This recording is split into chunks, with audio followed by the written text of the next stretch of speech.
Hey everybody, my name is Paul Eston Jr., aka Boy Green. I'm the New York Jets digital reporter for Heavy.com. Welcome to my YouTube channel, Heavy on Jets Facebook. We're streaming live to over 25,000 New York Jet fans, and to my Twitter account, at BoyGreen25 as well. And for the final time this season, we're doing our post-game show, which comes about 2 hours after every New York Jets game. We got plenty of content on the Facebook page if you'd like about Robert Saleh, the New York Jets, the quarterback position, of course, as well, and the future of Mike LaFleur. We're going to get into all that here on the show. And if you're new to the channel, make sure you dive into the comment section because this is a show by the people for the people, baby. And we'll be bringing you on the program to talk about this game, the massive offseason that is to come, and so much more. So welcome to the show.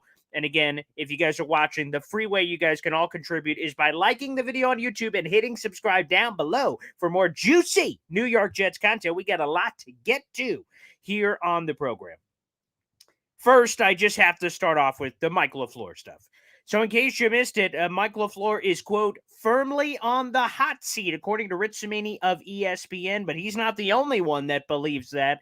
And let's immediately hear from Robert Saleh, because earlier this week, Robert Saleh made a beautiful defense. He said everything that he could possibly say about about Mike LaFleur and why he believes that he needs to be back and all of these different factors. But he didn't have that same level of conviction in the postgame after this Dolphins game. And without further ado, let's throw that up on the big board. Here's Robert Saleh's lack of defense for Mike LaFleur in the postgame. When he was asked straight up, is Mike LaFleur coming back in 2023? Here's the head coach, Robert Saleh, in his postgame presser. Robert, are you prepared to say Mike LaFleur will be back next year? You know what? I'm going to go back and do my process. I get it. You know, it is so important for me to go through process. You know, I've said it before. There's just the amount of things and adversity that he's had to deal with this year is you can't just blame one person. There's a lot of things that can go around, and so making the best decisions for this organization is first and foremost. Rutro, in case you didn't hear that, Robert Saleh is not nearly as convinced that Mike LaFleur is coming back in 2023. Remember, earlier this week, he was straight up asked, Mike LaFleur, and he's like, I've been in those shoes before. I remember Kyle Shanahan at the time believed in me. He defended me. He backed me. And you know what? It's not all on one guy. That's what Robert Saleh said earlier this week. This time, straight up, hey, is he coming back? Well, you see, a lot of, I got to make what's the best decision first and foremost for the organization. Long story short, he straight up refused to say Mike LaFleur is coming back now. And boy, it sure sounds like to me, reading the tea leaves, reading the room, that Mike LaFleur is adios, hasta luego. That is not official, by the way. That's just simply reading the room here. And by the way, if Mike LaFleur is fired, damn right he should be. The Jets in the final 3 games of the season didn't score a single touchdown. Not one in the final game. Now, in any realm of 3-game sample size in today's NFL, not scoring a touchdown would be pathetic, putrid, unbelievable. But when you consider the New York gosh darn Jets had everything to play for, everything was on the line, all the balls and marbles were on the table. Hey, boys, we need to win insert game to be in this thing. This game today against Miami Dolphins was quote-unquote meaningless in the grand scheme of things. Completely meaningless from that perspective of playoffs. But the other two were essentially win to keep your playoff hopes alive. And ultimately, when they had that essentially a playoff game against the Seattle Seahawks last Sunday, you lose, you're out. They knew that heading into the game. It was a playoff game. The Jets didn't show up. Mike LaFleur and this Jets offense have not scored a touchdown, or did not, because it's over, in the final 3 games of the season. That's pathetic. That's embarrassing.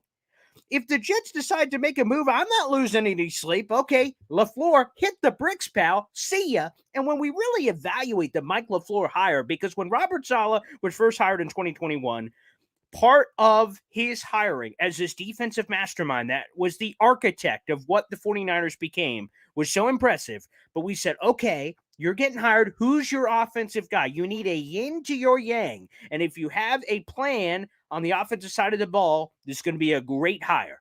His plan was some guy named Mike LaFleur, who had a sexy last name. His older brother had been doing pretty well with the Green Bay Packers part of this year. Now they have a win and you're in opportunity on Sunday Night Football. Okay. He had a sexy last name, had a lot of promise. He's been around a lot of great offensive minds throughout his NFL career, like Kyle Shanahan, and of course, potential. They said, hey, this guy may have never called plays before in his life, but you know what? I'm going to believe, I'm going to buy into this guy. What a total disaster. 2 years, and it's been mediocre and piss poor. I mean, that's just facts. That's just blunt. That just is what it is. Okay? It just is what it is. It's been a piss poor effort. Now, I believe both Robert Saleh and Joe Douglas are safe heading into this offseason. I truly believe that they are safe heading into this offseason. However, as Connor Hughes noted of SNY, there will be a playoff mandate on this team heading into next season. And if that's true, and I believe it is Robert Saleh going to put his Jets coaching career on the line for checks, notes, Mike LaFleur, who hasn't proven a gosh darn thing, a random guy in his mid-30s, you're going to believe you're going to put your coaching career on the line for that guy? I'll tell you this, if I was in Robert Saleh's shoes, the hell I am. If Woody Johnson says, we're firing Mike LaFleur, I'm like, okay, when do you want me to deliver the message? I'll send it right now. I'll walk over. I'll pack his bags. Hell no. Am I putting my faith in Mike LaFleur when he hasn't done diddly squat? Nada. Nothing. Zilch. So they want to move on. Great. Now, it's not going to be easy to replace him because, first off, Saleh earlier this week emphatically defended his offense coordinator, said he'd love to have him back. And now today he's like, well, I don't know if I'm going to be able to bring him back. So all of a sudden, everyone's going to know that ownership intervened. Ownership being Woody Johnson said, you better fire LaFleur. He sucks. And if you have that tampering from ownership to that level, other offense coordinators are going to be like, I'm not sure if I want to go there with ownership that gets to leak in, number one. Number two, if there's a playoff mandate, any known veteran commodity that comes over is going to be like, wow, this whole thing could blow up in a year if it goes south. So you either better be really drinking the Jets Kool-Aid or you will probably stay away from this job. So replacing LaFleur won't be easy. And you don't want to just replace him with some scrub. Your life's going to be on the line. So could you convince Frank Reich? Will he just straight up get a head coaching job this offseason? Very possible. He's going to be interviewing for a few of the jobs. Maybe he would look for a year to kind of rebuild the brand. Is it Frank Reich?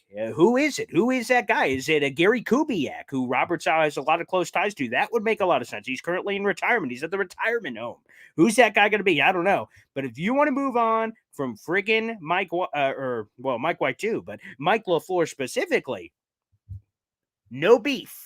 Okay, when you don't score a touchdown in your final 3 games, you have no one to blame but your gosh darn self, man. I don't want to hear complaints about injuries, this or that. If you're a coach, okay, you got to figure it out. You got to figure out that's your job, is to work with the ingredients you've been handed. You want to know what he did with the ingredients? 0. Not 1 touchdown in 3 weeks. Pathetic. Unbelievable. We have a lot to get to here on the show. We'll talk draft, of course. The Jets draft position is locked in. They will hold the number 13 overall pick in the first round in the 2023 NFL draft. So it's all of a sudden draft season. We'll get mock draft Mondays and all kinds of other fun jazz in there. And again, this should be an intense offseason. Let's go to J.E. here. 12 years without the playoffs. This is worse than the 1970s. Oh, boy. I mean, literally, it's worse. This current drought, where the Jets have not been to the playoffs in 12 consecutive years, is not only the NFL's current longest active drought. The next closest is the Broncos with 6. So they have doubled the next closest teams. That's going to evolve to 7 now. But still, the point is that it's double the next closest. This is the longest such streak in franchise history. What the hell? And if we all know as Jet fans, there has been some history happening here. So the fact that they were able to do that, I mean, woo, yikes. So yeah, it's worse than any decade in history. Terrible. JC Jet fan, what's up, Paul? What a bad finish. Mike LaFleur needs to go, and I've got no issue if he does go. Quite frankly, I'm not going to defend the guy anymore. No, sir. It's pathetic. If they choose to move on. Now, who's the guy going to be? Again, I could throw some names. Gary Kubiak, again, is a sexy name right now. Frank Reich, potentially. Again, he has a connection to Joe Douglas, but convincing insert person to come here will be a different matter entirely. I think there is stuff to like. Garrett Wilson, Breece Hall. I mean, Garrett Wilson for a second. Guys, let's just take a quick detour. I'm going to throw this up on the big board here of Garrett Wilson's season that this man just had. I had this ready to tweet as soon as the game was over because, again, we got to have some level of positivity on the show here. Am I right or am I right? So a quick detour on Garrett Wilson. This is the season this young man had, and a major shout out. Garrett Wilson at 22 years of age, he played with 4 different quarterbacks this year. He finished with 83 receptions. That's the 8th most ever, not just a rookie, 8th most ever in Jets franchise history. He finished with 1,103 yards receiving. That's the 16th most ever. Now, technically, he had the 15th most ever, but that final play actually negated like negative 14 yards. So he dropped to 16 behind Santana Moss. But nonetheless, 1,100 yards for a receiver. Very nice. His 4 receiving touchdowns was the 4th most by a rookie ever. And I think my message by sending this first off is positivity. I mean, Garrett Wilson is a freaking stud. He's fantastic.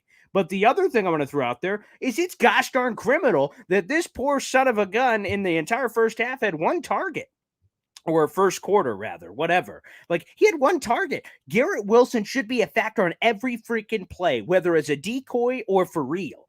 And the fact of the matter that he's been able to put up these video game numbers with absolute garbaggio at quarterback, give this guy a real friggin' quarterback. He's a 1,500-yard receiver. This guy is a friggin' stud, baby. And he should be treated like one. He is a friggin' superstar. And I'm sure a lot of offensive coaches are like, yeah, let me get my hands on him. Yet let me make him the focal point of our offense. So there's a lot of exciting young talent on this team, including Garrett Wilson. And it's even more shame on Michael LaFleur that there is times where he's invisible, and I don't blame Garrett Wilson. I blame this gosh darn offense. What the hell is going on? And we got to see it. He ended up with like 17, 18 targets in the game eventually when they said, man, maybe we should throw the ball to him. Maybe start the game doing that, perhaps. I don't know. Just seems really weird.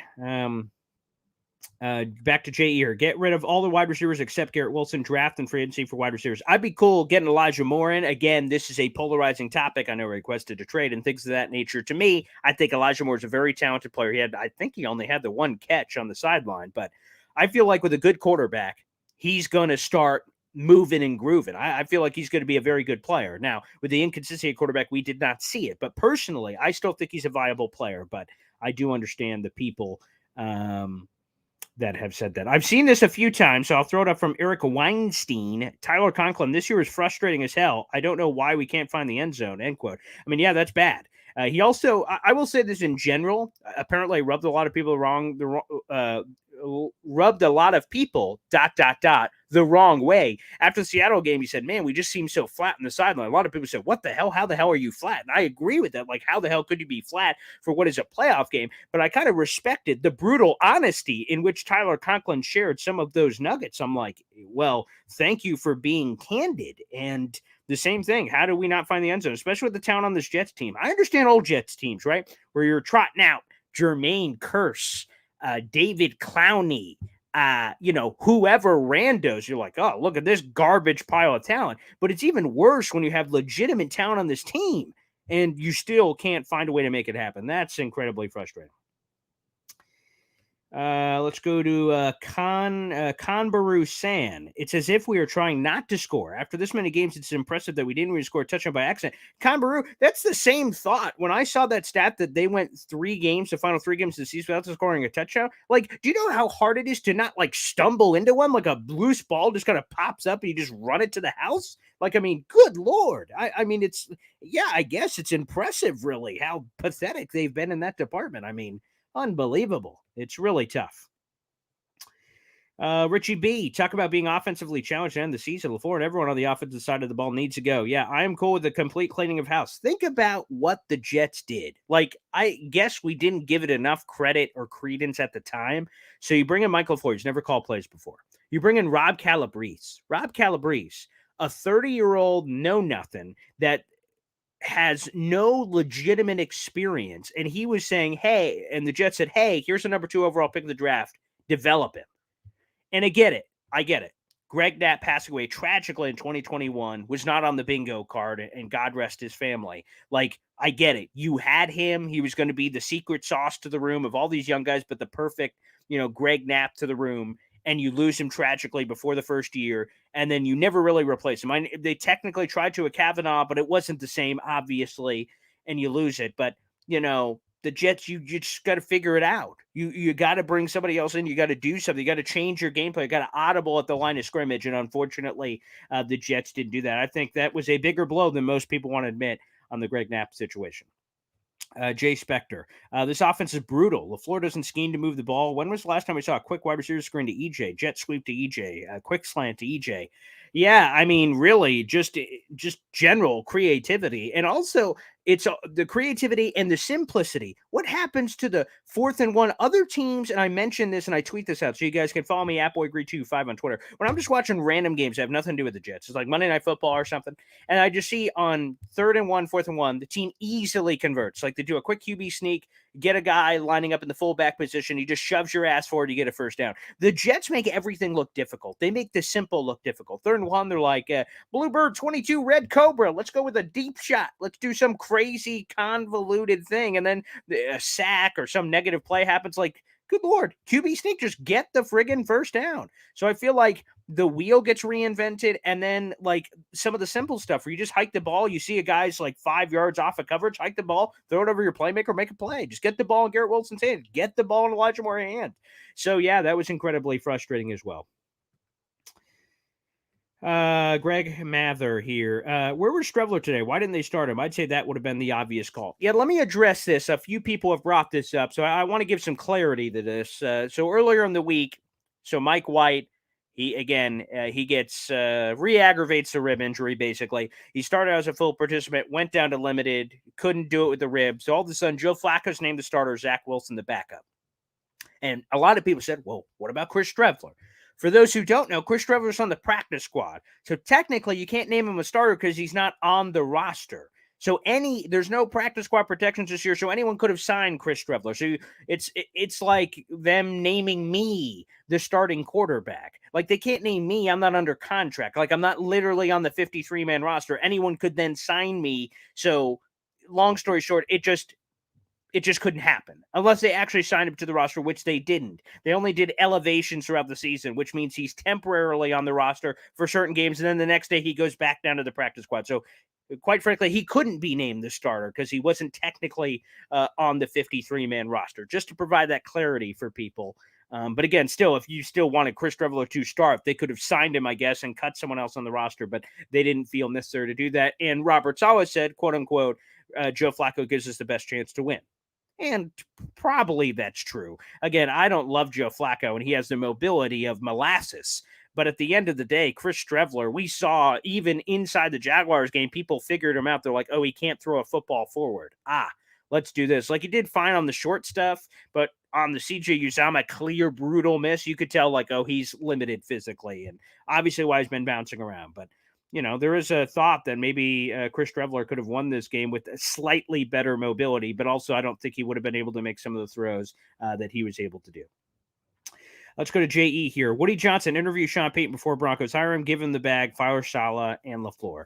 Let's go through a couple of things. First off, Sean Payton cannot interview with another team until January 17th. That's the rule that the NFL made. Number one. Number two, you have to request permission to interview him. The problem with that is, like, you don't want to fire Saleh and then put all your marbles in this Sean Payton basket where everyone wants him, and then you miss out on him, and then you miss out on all the other candidates. You're in a real tough position. So I get the people. It would be sexy to get Sean Payton. He's an offensive mastermind, former Super Bowl champ, all that stuff. But with all the logistics, if you fire Saleh right now and just chase Sean Payton, and you miss, you're going to have egg on your face. If you try to sneakily, secretly talk to Sean Payton, even when you keep Saleh, so just in case the Sean Payton thing doesn't work out, you still have Saleh, Saleh's going to find out through the leaks in the media that you're trying to go after Sean Payton, which then also ruins the situation. So you're really just kind of screwed, quite frankly. Again, if you were just a free agent coach, that'd be one thing, but you're going to have to trade for him. And personally, as great as and as much respect and honor I have for Sean Payton, I'm going to be blunt, I'm not willing to give up a first-round pick plus Again, that is the price tag for anyone that wants Sean Payton. They're going to have to trade for him, and you have to give up a first-round draft choice. So the 13th overall pick, that would automatically be the Saints plus more. The Jets have too many problems. Offensive line problems, safety problems, linebacker problems. Oh, yeah, quarterback problems. Too many problems. They're not in a position to pay for a coach in that sense, in my humble opinion. So just have to give you that. Jay Spector, how about a sweep, 3rd and 5, a gap blast like 2 yards? Obviously, has no idea how to run an offense. Yeah, that's one other point. I appreciate you bringing this up, Jay. And it's not specifically your point, but just in general. The thing that really bothered me as a fan, and I get it, to us, the game meant nothing. There was no playoff implications. Really, the only thing that was on the line was pride, draft implications, and some level of spoiler, because if the Jets would have beaten the Dolphins, the Steelers would have made the playoffs. But instead, the Dolphins win and punch their own ticket. They'll be playing the Buffalo Bills in the opening round.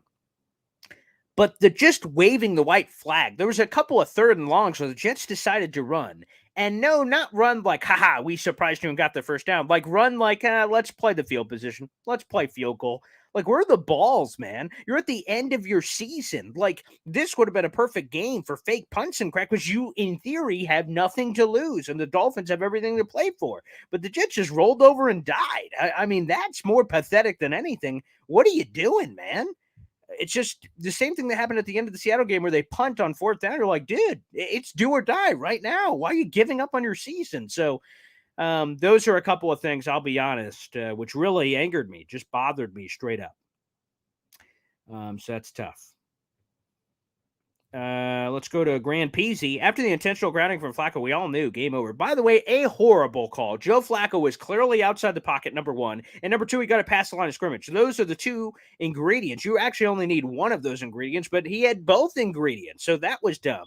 A lot of missed penalties. Skylar Thompson in the end zone. Bryce Huff and Quinton Williams were both held. That would have been a safety, 2 points for the Jets plus possession. So I'm going to be honest, I don't like calling out officiating. And also the horse collar tackle was super crappy, obviously, at the end of the game as well. So there was just a lot of bad in that game. Again, ultimately, the Jets won. They don't make the playoffs. So I guess this falls a little bit on deaf ears. It's old man yelling at the tide here a little bit. But still, I mean, some brutal calls. So that was questionable. I don't know. I was throughout that game not really sure whether or not to believe we were going to win or not. I mean, when it was 6-6 and the Jets had the ball, I'm like, oh, let's see what could happen here. And ultimately, they blow it like they've done much of this season, unfortunately. And what a way to end the season. 6-game losing streak, losers of 8 of the last 10. I mean, just tough pill to swallow. Let's see. Andre's here. You don't put your livelihood on the line for dead weight, and I don't imagine he's going to. I imagine he will try to get him fired. Or not try to get him fired. That's not a proper way to put it. But like, if he says it's you or him, he's going to go. See you, LaFleur. At the end of the day. James Horn failed with Barrios Moore, Michael Carter, so with Corey Davis and CJ. Do the Jets have too many weapons? What a first world problem question that is. But no, they don't. Maybe that could be a thought process in the offensive game plan. Like, oh man, who to get the ball to? That's kind of a weird. That's even worse, probably. For sure, to figure out some of that stuff. Barrios, they could move on from. Michael Carter just had a horrible year. Elijah Moore obviously had a tough year. Corey Davis going to get cut. CJ Uzama, man, really rough year. Like, he was fine as a blocker and a leader, but why'd you pay him $24 million to be that? Clear overpay from that perspective. But no, not too many weapons. You just got to find out how to use them better, for sure. Jay, how did CJ Mosley make the Pro Bowl? Again, he didn't get the fan vote. He got the coaches and peers, which I think are, no offense to the fans, are even more valuable. Us, we're just kind of watching the game. I mean, to get the respective coaches and fellow players, I think that really speaks to that. So that's really interesting. Richie B, people forget that LaFleur almost left to the Packers OC once Hackett got fired. Yeah, people also don't know that. Both... there was that, and also another, like when LaFleur was kind of shaking in the balance, he had the choice of 49ers or Green Bay. That was also, I don't know about the Nathaniel Hackett one. I don't think I've heard of that story about leaving. He would have left the Jets after a year. I did not hear that, to be honest with you. But I can speak to the Packers job he could have had was in San Francisco when his brother Matt gets hired by Green Bay. Matt says, hey, you want to come, work with me. And that was very tempting. And he did talk about that on One Jets Drive about that Packers offer. But ultimately, he wanted to kind of carve his own path and do his own thing. He didn't just want to ride the coattails of his brother, ironically enough, which has gotten him a lot of opportunities. So go figure. But yes, there is a lot to be said for that. Mike, do you think Michael LaFleur will be fired on Black Monday? Yeah, I believe it is a Black Monday firing. Maybe it comes out tonight, possibly, I guess, but I do think they move on. Based on all the information I'm gathering here, who do they replace him with? That will be incredibly fascinating, considering all the pieces of the job. I anticipate he gets fired. Yes, I would say. David Joyner, firing him should not be a question. I agree. JC Jet fan, let's hit that like button. Yes, everybody, if you're watching live, make sure you hit the like button, hit subscribe down below. My name is Boy Green. I'm the New York Jets digital reporter for Heavy.com. We're streaming live on the Heavy on Jets page, YouTube and Twitter. If you'd like to get involved in the comment section, feel free to do so. This is a show by the people for the people. Also, for any of you who are watching on YouTube, feel free to throw a little change in the tin cup. That is the YouTube super chat feature, which is available to you guys in the comment section. You guys can feel free to throw a monetary tip. We'll give you a big shout out here on the show if you'd like. So feel free. Let's go to Calvin Correa here. What should we do at the quarterback position, in your opinion? Before I answer this question, which I've got a lot of thoughts, we're going to play Robert Saleh's comments after the game. And whoa, I mean, Robert Saleh, sometimes he says stuff in the presser and sometimes he doesn't. This comment made me say, excuse me, what was that? So we're going to take your comment off, Calvin, real quick and show you guys the Robert Saleh answer after the game. And this one raised my eyebrow like, oh, what did you just say, Mr. Robert Saleh? Here's Robert Saleh talking about why he has so much confidence heading into the 2023 offseason. Interesting answer. What gives you the confidence that that's going to be the case? Because we got a good team. We got a good team. And, 7-4 wasn't a mirage. It was we got a championship caliber defense. We've got a bunch of young guys that are going to get healthy and get back here. We've got a whole line that's going to get healthy and get back here. And I know we'll get the quarterback position right. And when all that happens, we're going to be in the same situation. And it's going to be about finishing. And it's going to be about finishing all offseason. Interesting. So the head coach himself says a very interesting comment. I know we're going to get the quarterback position figured out, which brings us all to the GIF. What did he mean by that? And you don't say that if you're bringing the party back together. You know what I mean? The Jets have 3 quarterbacks on the roster. Chris Strevler on the practice squad. He is a pending free agent as well. Mike White, free agent, unrestricted. Joe Flacco, 37, soon to be 38 later this month. Happy early birthday, Joe Flacco, you old bastard. And Zach Wilson is the only quarterback under contract. So Joe Flacco, free agent. Mike White, free agent. Chris Strevler, free agent. And later, when Saleh was asked for clarity on that comment, he was asked, what do you mean about the quarterback position? He said, we got to figure out our stuff in-house. He mentioned the stats and figures that I just did about who's unrestricted and who is restricted and all that jazz in terms of who's coming and going. We got to figure that piece out first.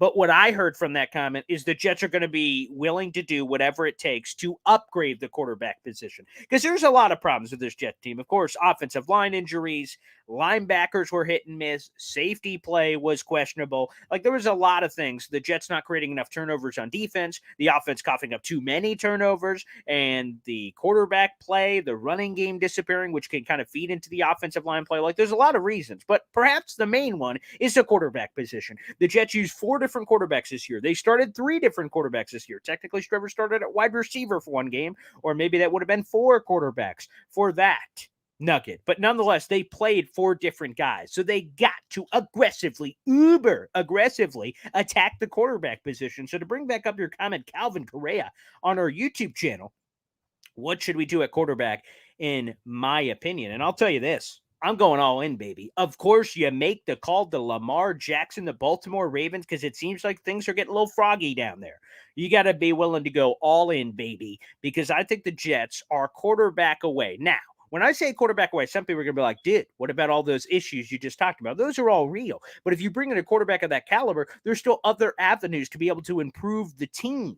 And especially when you look at this young talent pool of Garrett Wilson, Breece Hall, the defense, like, there's a lot of talent to build around. If you add Lamar Jackson to that talent pool, whoa, mama. Now, I will say it's a pipe dream right now. Who knows what's going to evolve with that situation? Anything can happen in the offseason, as we all know. So other quarterbacks that are high on my priority list, two in particular. Derek Carr, I really like Derek Carr. I know he's a polarizing guy to Jet fans. He's a better quarterback than we've had like ever, and he's super talented. Again, he was up there in interceptions this year, up there in interceptions last year as well, but he's put up a lot of video game numbers. Interesting guy.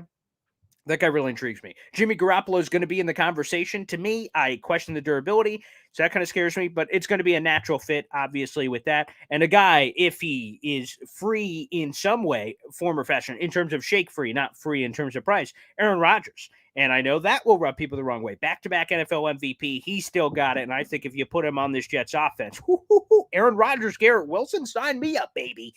So, yes, I'm being as aggressive as humanly possible. I'd take Tom Brady's old ass. I'd take Aaron Rodgers. I'd take Lamar Jackson, of course.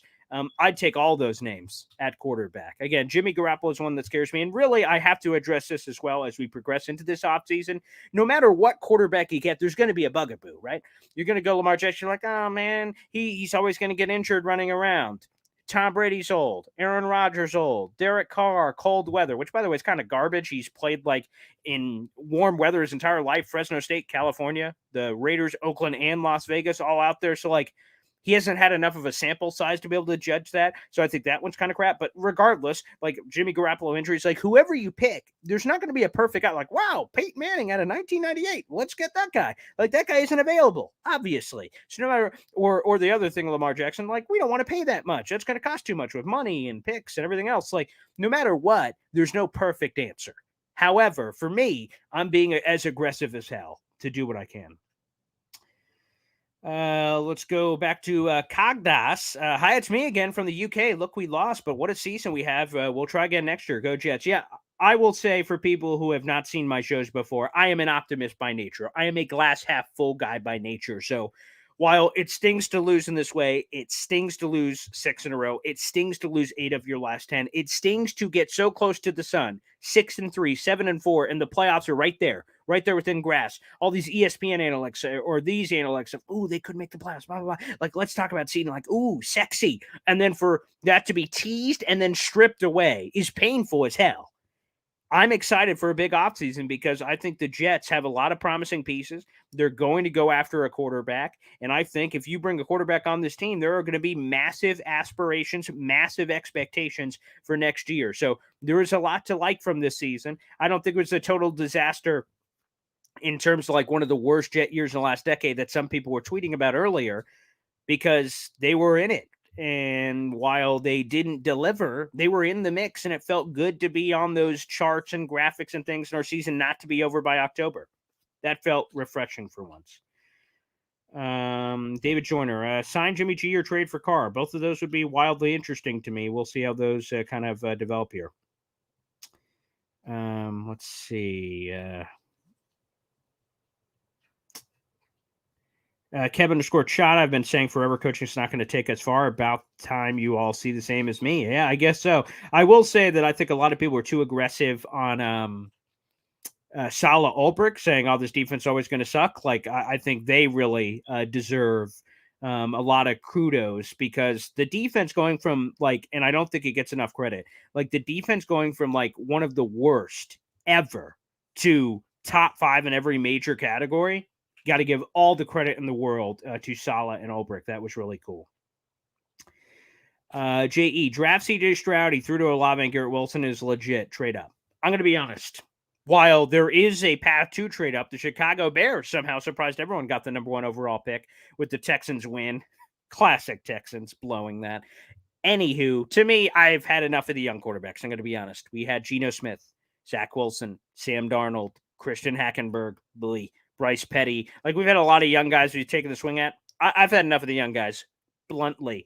I don't want to develop strategy. I want a guy that I know what he brings to the table. Derek Carr, I know. Aaron Rodgers, I know. Tom Brady, I know. Jimmy Garoppolo, I know. Like, there are guys that have track records of success, and I know exactly, if we acquire Lamar Jackson, any of those players, I know exactly what they're bringing to the table. There's no guessing game. There's no nothing. You know. I've had enough of the unknown. I want the known. I want to know their faults, strengths, weaknesses. I want to bring that guy into the equation. That is important. Mas importante. No more young guys. Not to be an ageist as a relatively young guy myself, but for sure, I am done with all that. Let's see. Grand Peasy. Is it just me or is Garrett Wilson a habitual turf monster victim? I think it's the nature of his play. If you think about it, he is more akin to turf monster kind of wreaking havoc because of his style. He's very fluid as an athlete. When he gets the ball, he tries to do all these cuts, jukes, and moves, which, by the way, is impressive to watch. I mean, every time he gets a ball and he jukes guys out, he just makes plays. He's excited. You're on the edge of your seat watching a guy like Garrett Wilson. However, he is just naturally always going to be more open to that and other, soft tissue injuries and things because of all the movement. Some receivers just catch a ball and run straight. He is this dynamic playmaker that tries to make things happen. So it isn't just you. It is true. He is a habitual turf monster. But for me, my perspective is he is more likened to that because of his style of play, which, by the way, is something I'm willing to take. I know early some people gave him a lot of crap for the East-West stuff. Remember the Ravens game when he did the crazy stuff and Saleh said, I just wish he went forward, and he kind of caught a lot of flack for that. He's like, hey, he's trying to make a play out there. But I think that's the kind of thing you take with the player of that magnitude. But very good point there, Grand PC, for sure. Let's see. Oh, there you go, Jay Spector. Worst stat I heard was Jets scored 43 points all season on LaFleur's scripted plays. That's 2.5 points per game. Yeah, 100%. The scripted plays, for those who don't know, are not football savvy. It's normally the top 15. You kind of script all those out to start a game, and then you evolve into the game plan and adapt or die. Those are the things you're like getting a lot of work in practice because these are the plays that, hey, we're going to run this, and make something happen. So, yeah, that also is concerning. It was like the opposite because Adam Gase on his scripted plays, he did great. Then all of a sudden when he had to, actually be a coach, that's where he flopped. So kind of interesting, the dynamic there from that perspective.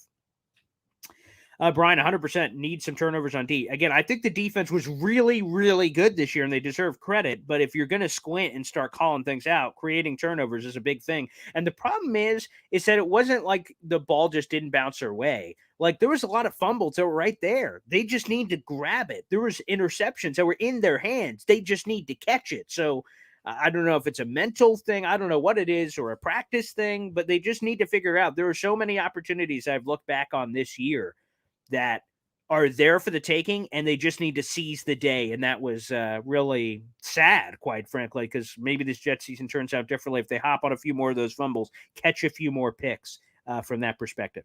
Mike Bonnet here on YouTube. What are realistic outcomes for the offensive line draft or free agency? All right, let's break it down here. Let's try to do a quick synopsis here. Connor McGovern is a pending free agent. Dwayne Brown is a pending. Dwayne Brown is on an extra year. Technically, he signed a 2-year deal, but there's thoughts he could retire. He's going to have surgery. So that one's just up in the air. But George Fant is a free agent. Connor McGovern is a free agent. Nate Herbig is a free agent. So there's kind of a lot of unknown from that perspective. But Mekhi Becton is going to be coming back. His 5th-year option will be declined in May, so he will be entering a contract year here in 2023. You got to hope he is an available tackle. Max Mitchell had the blood clots issues. You hope he is healthy. He could be another tackle option. And then you have your guards, in theory, Laken Tomlinson, who admittingly has been awful. I mean, just trash. I don't know why. I don't know how. The Jets are going to have to answer some of those questions. ABT comes back at right guard. So you got to figure out center. That's really the biggest one. So there's not as much topsy-turviness depending on the health status of several of these guys. Connor McGovern is a guy I'd probably bring back. Again, he's not sexy. He's not a top 5 center. He's not wowing you, but he's good and solid. And that's the kind of guy I would potentially bring back, especially from a continuity standpoint. So from that standpoint, again, some free agency options. There's a couple of veterans that could be shaking loose that you could look at. We'll dive deeper into this. So I'd kind of go potentially cheap on the interior. That's also a great place for day 2 of the NFL draft to potentially look at as well at the center position. Offensive tackle could be an option in the first round. Give yourself a couple of options because if Mekhi Becton can't stay healthy, he's had trouble staying healthy. Max Mitchell, you kind of really don't know what's going to happen there. Maybe Paris Johnson, he's a sexy pick right now in the NFL draft. Again, we'll be doing some mock draft Mondays coming up if draft is your style, because if you guys enjoy that, you can check that out on my YouTube channel with draft guests. But Paris Johnson is an option. So again, I don't think the offensive line obviously has a lot of question marks, and it's going to be hard to answer a lot of them. but I think there are avenues to be able to make things happen. To me, I think Mekhi Becton is your left tackle. Max Mitchell is your right tackle. You bring back Connor McGovern on a cheap deal, and there you have your starting five. It would be from left to right, Mekhi Becton, Laken Tomlinson, Connor McGovern, AVT, and Max Mitchell. But I think there are even more you could do from that. Again, if you draft the Paris Johnson, you could kick out Max Mitchell to your swing tackle, put Paris Johnson in there. So there are a couple of different options we can see. All right, I'm going to skip to the bottom here, and I'll try to get back to all your questions because I see we have a YouTube super chat coming in here. So I will bring up that on the show. And again, that option is available to all of you on our YouTube channel. So feel free. Again, that's youtube.com/boygreen25. Nose kills here. Bringing this up. And thank you so much, by the way, Nose Kills, for your huge contribution to the program. This is beautiful. You get a nice color highlighted item here. Plus, we give you a big shout out on the show. Not sold on the current staff, but we aren't attractive to proven coaches. It's not Madden. Firing coaches sets us back one year and has other implications, but we got to turn the draft success to wins ASAP. Great points here, Nose Kills. So let's go through a couple of things here.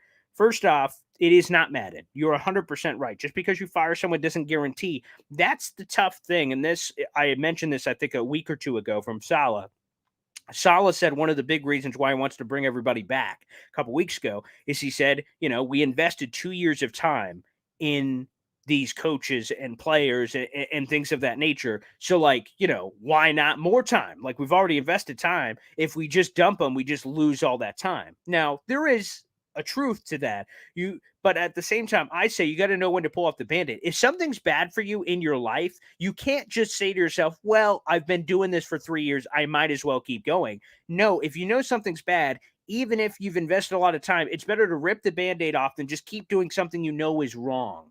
And I think that's the same thing for free agencies and draft picks and stuff. If you just realize it's wrong, just rip it off. Like, within reason, outside of cap penalties, there's all kinds of other factors. But for a real sense, you just got to rip it off and just go, you know what, I messed up.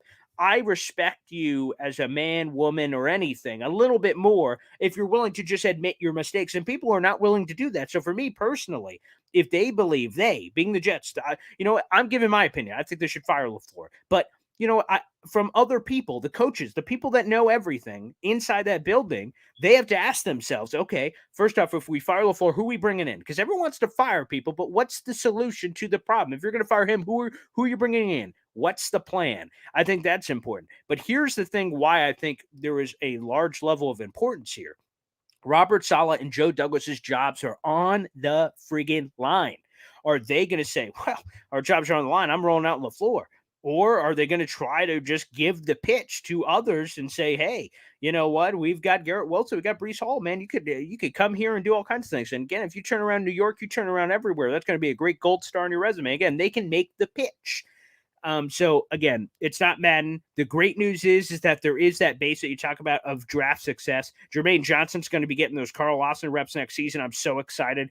Garrett Wilson looks like a top 10 receiver. Sauce Gardner looks like perhaps the best corner in all of football. Breece Hall looks like a freak when healthy. Like, there is a lot here to really enjoy and sink your teeth into. And I think that's going to attract some people for sure. But Nose Kills, I absolutely loved that super chat. Thank you so much. B40, B40. Being a Jet fan is a life of misery. It's something we've all accepted, and we've all kind of, accepted. I think that's crazy. Benny, it's only 12 years, but maybe you're onto something, getting ahead of next year, but not great.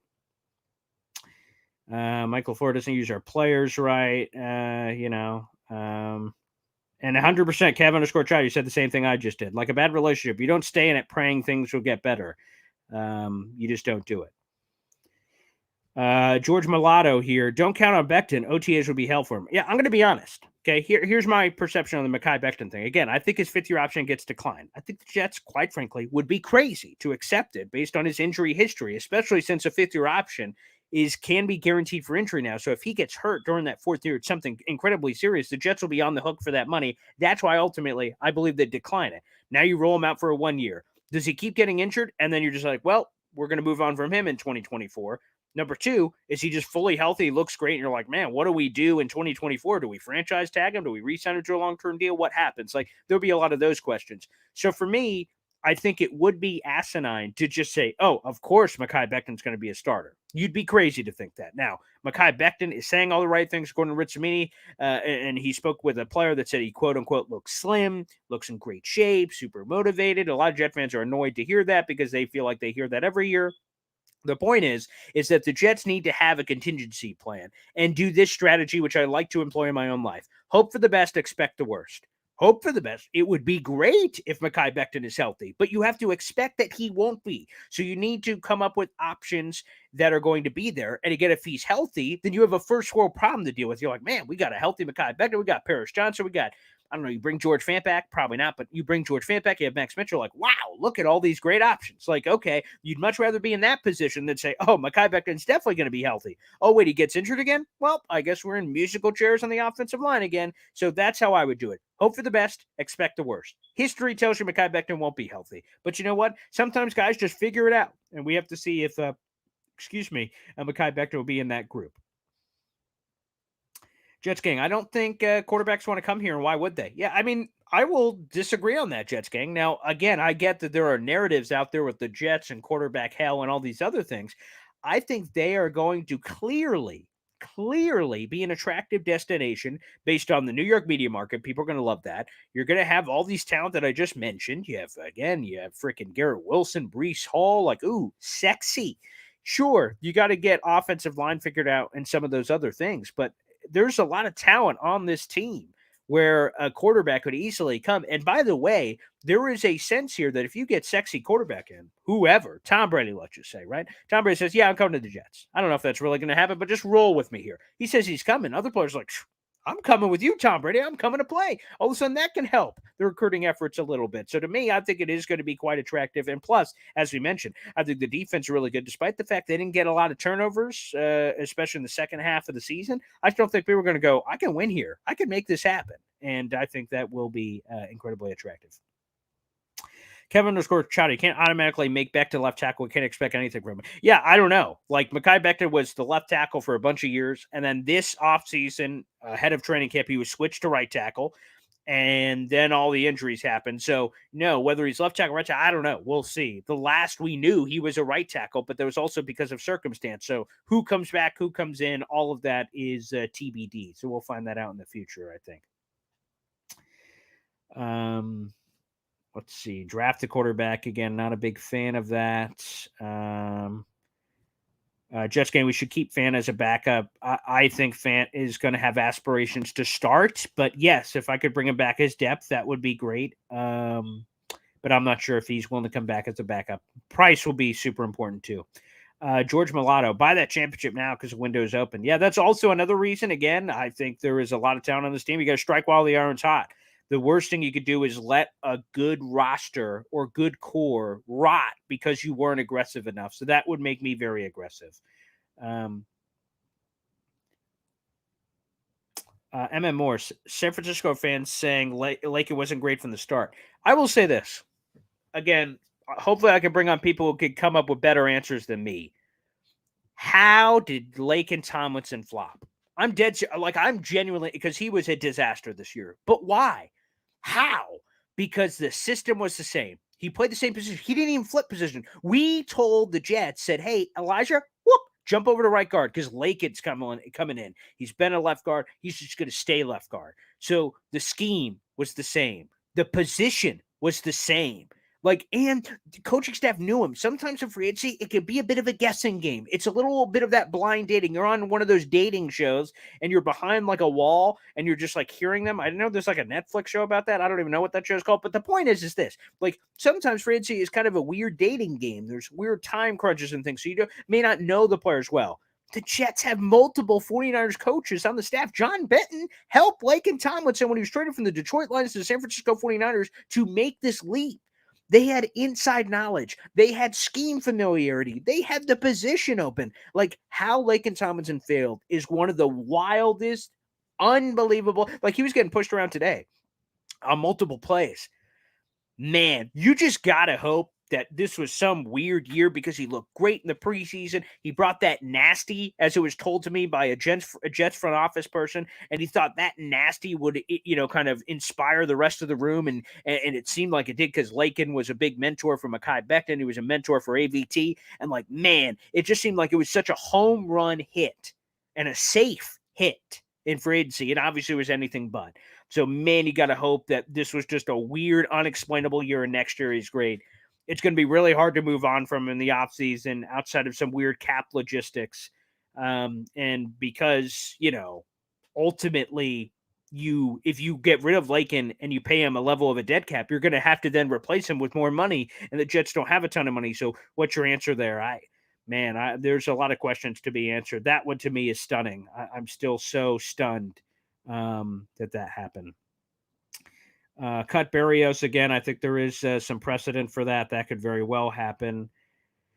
Rise of the New York Jets. You cut players not worth their contracts. Corey Davis, Carl Lawson, Jordan Whitehead. You have $36 million to rebuild the offensive line. Yeah, there's a lot of money to be had. Corey Davis, you could save like $9 million. Carl Lawson, basically $15 million. Jordan Whitehead could be another one as well. They really need to freaking fix the safety room for sure. Defense has been overrated. Again, I think from a turnover standpoint, you have no debate here. Commenting in, I've never seen any wide receiver move like Garrett Wilson. He has inhuman agility. 100%. He is just slippery, a unique athleticism. Like in the air, you see him like bend like Gumby, which is crazy. But when he gets the ball in his hand, and he can just almost like a Ferrari, 0 to 60 stop. It is almost like, again, he has this basketball background, but this like crossover where you kind of stop, and kind of give him a little shake and bake, and just kind of go between the leg. Like, man, he is so unique. 100% G. I'm going to be honest. I'm a big draft guy. I was not a big Garrett Wilson fan coming out. I didn't see this level of translation from his game from college to NFL. Did not see it. I was a big Drake London fan. Trying to think of other receivers. I wasn't a big Chris Olave fan, so maybe it was just Ohio State wide receivers, I guess. But Drake London, Treylon Burks, I thought was really intriguing. I'm forgetting whoever the third was, but not Jahan Dotson. I don't know. Anywho, long story short, I wasn't very high on Garrett Wilson, and wow, he shut me right up, and he's been exceptional, absolutely exceptional. So a major shout out to him. He broke 5 tackles on that one play. That's freaking insane. I mean, just insane. Yeah, the Daniel Jones thing. A lot of people brought up Daniel Jones. I'm going to be honest, and maybe it's pre-draft narrative. I feel like I've seen a lot of his tape in the NFL, though. Like, man, no thanks. I don't think he shakes free anyway. They probably, if you're the Giants, they probably franchise tag Saquon and then re-sign Daniel Jones for like a 2 or 3 year mini deal for like 50 mil or something. Like, I don't know. Like the wheels, you got to give him a lot of credit, but man, the lack of passing numbers, like I'd be afraid to say Brian Dable somehow lets him free and we say, oh, well, we can fix him. Like, ooh. Again, I want a proven guy who has a long track record of success. That's really on my hit list for that. George Garrett is a monster. Yes, he's a freaking monster. Yes, I am a big fan of him. Get Carr, Jimmy G. Again, yep, for sure. Lamar's asking for $50 million. That's a big no for me. Where do I sign up? I'll give him a fully guaranteed contract right now. Yes. Bring in Lamar Jackson, baby. Yes, sir. Baker Mayfield, hell no. Absolutely not. I think in certain senses, you would think that his moxie would translate well. I thought that in the draft. But, man, that's just not – again, I feel like at a certain point you're bargain shopping at quarterback. Like, he's not going to be one of the most sought-after names. And I'm not saying you just have to bring in a guy because he's highly sought after. But, I mean, for Pete's sake, I think you just got to do a little bit better than that. So I would like to see that as well. Let's keep seeing here. Couldn't even go 500. Yeah, that was again. That was unfortunate. Fire everyone, another dumpster. Again, to the people that want to fire Saleh, I'm just going to say this. Again, I just said if you think it's a mistake, it's better to rip the Band-Aid off than to stay for time. But I think there is a unique exception to this rule, and it is this. You gave Gase 2 years, you fired him. You give Saleh 2 years and you fire him? What head coach is like, yeah, baby, I want to come in. If I was a head coach available and Saleh got fired after 2 years, I'd be a little hesitant, like, how much do they believe in the next step? And then I would know the 12-year playoff drought, all the pressure of New York. I'd be like, I'm not sure I want to go there based on what just happened. So eventually, if you just keep hitting reset on the Nintendo 64, reset, eventually, it doesn't just fix automatically, is my point. Eventually, you got to stick with something. And Saleh has shown something. Now, the something is different to different people depending on your perception. But for me, I've seen enough from Saleh. The defense looks like it works. And get him a competent quarterback. Let's see what happens. That's my take. Some people do not believe in that, obviously, with a lot of people saying fire Saleh in here. I'm not firing Saleh. I'm not hitting the reset button again. It's just too much. Like, again, clean house, make a run at Harbaugh or Peyton. Again, Peyton, it's too dirty with all that. It's going to be hard. And Harbaugh, while Woody Johnson has a very good relationship with Harbaugh, and he's been chasing him for years, I just don't see it. I don't see it. Again, I think we got to stick with what we have, and that is Robert Saleh.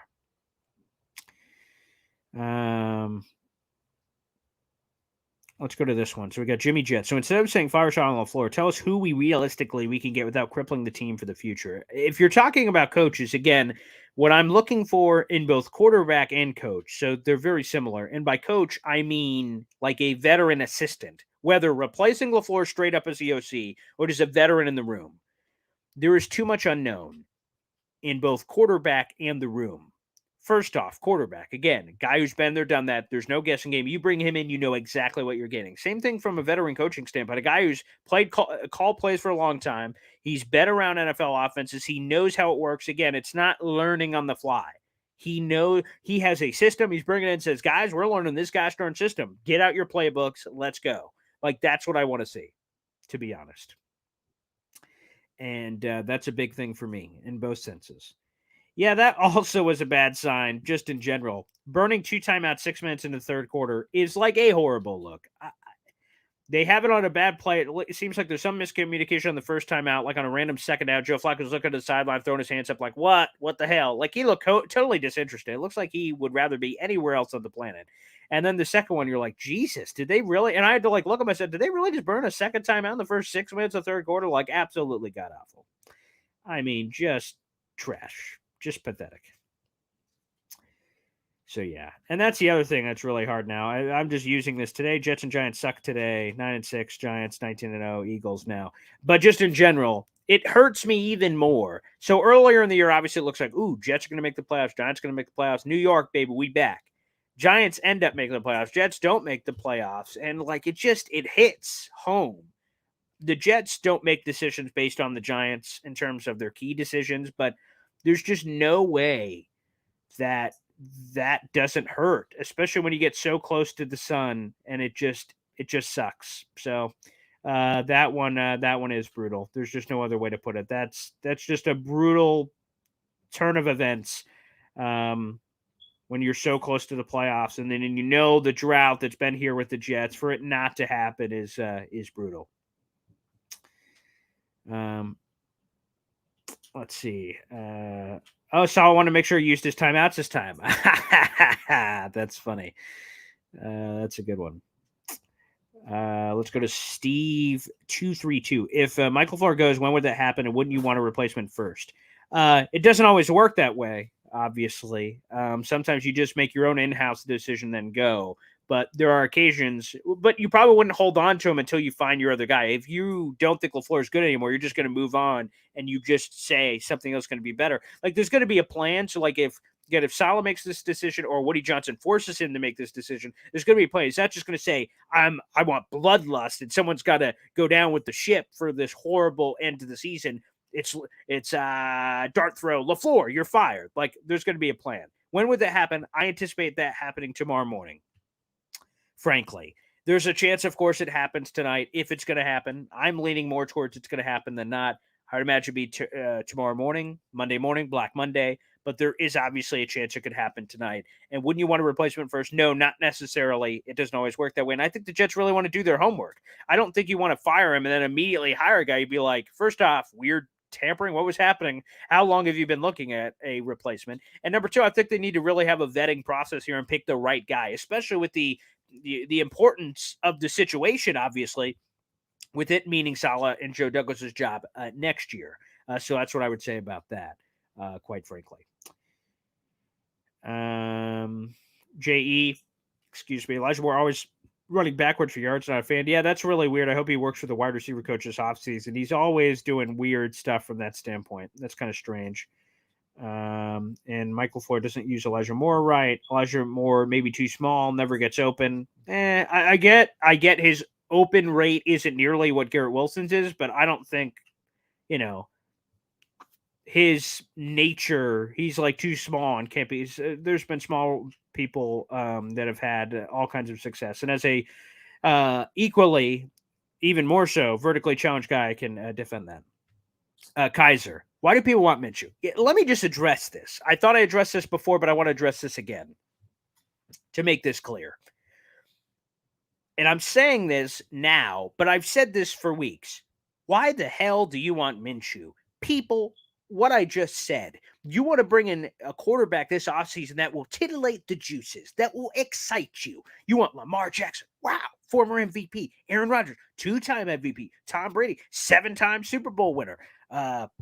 Derek Carr, video game numbers, former Pro Bowler. Jimmy Garoppolo, system guy. Like, you want to. Minshew to me is like, that's like bargain shopping. Why the hell are you bargain shopping a quarterback, especially with what Robert Saleh just said? Like, we're going to be aggressive. We're going to go out. He didn't use these words verbatim, but I imagine he will at the end of season State of the Union that's coming up this week with Saleh and Joe Douglas about being aggressive. Like, he said, I know we're going to figure out the quarterback thing this offseason. Minshew is not figuring out the quarterback thing. That is bargain shopping at Dollar Tree. Like, oh, man, maybe we could get a quarterback. I don't know, maybe Minshew.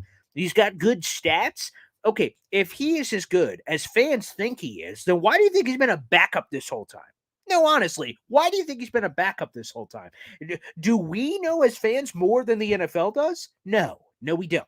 Okay, Minshew is a fizzle in the can, flash in the pan, whatever you want to call it.